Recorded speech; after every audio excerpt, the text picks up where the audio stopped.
Alrighty, let's see here. Oh, I'm recording. Great. Now, I've just arrived in a lovely little town called Keska. Well, maybe lovely isn't exactly the word, since it's all covered in fog, but the accommodations are nice. I've come to investigate a place called Bastardhall.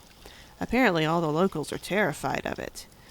Supposedly, it's an old castle that houses all sorts of monsters. The worst part is the coachman who spirits people away once every 100 years or so from the surrounding communities. Nobody knows why he takes who he takes. Creepy, huh? The castle itself is impossible to see. It's constantly shrouded in fog. The only way anyone actually knows it's there is when the fog parts to allow that coach to fetch new passengers. Now, we all know these kinds of stories don't just come from anywhere, so I've been asking around, and I've managed to piece some sort of narrative together. Apparently, Castle is home to the Aradora family, nobles that trace their lineage back to a paladin of Eredin named Aragale Aradora, back when that was a thing people could be.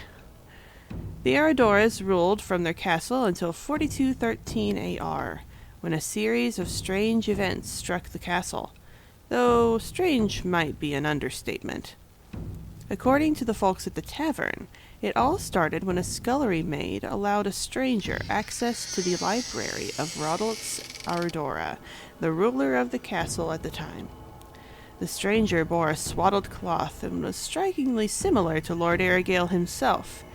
7 messengers departed the castle the next day with summons for distant relatives of the Aradora family, although the purposes of these summons are not known. That same night, a black coach rode through the nearby village of Macerine, and fog rising from Lake Laruba covered the castle. The following few nights were full of terror for Macerine. Undead horrors rose from their graves and took several villagers captive, dragging them back to the castle. The villagers destroyed the wooden bridge that connected Castle Aradora to the mainland, but it was replaced the next night by a ghostly copy. These events shook Macerine's faith in Eredin so thoroughly, they abandoned the village and left it to rot. Apparently, a peasant army succeeded in burning the castle to the ground in 4413 AR, but the castle came back a century later, even bigger than before. I've been getting some nasty looks from the next table over. Perhaps I should have recorded this in my own chambers. Till next time, this is Gloria Braenar, signing off.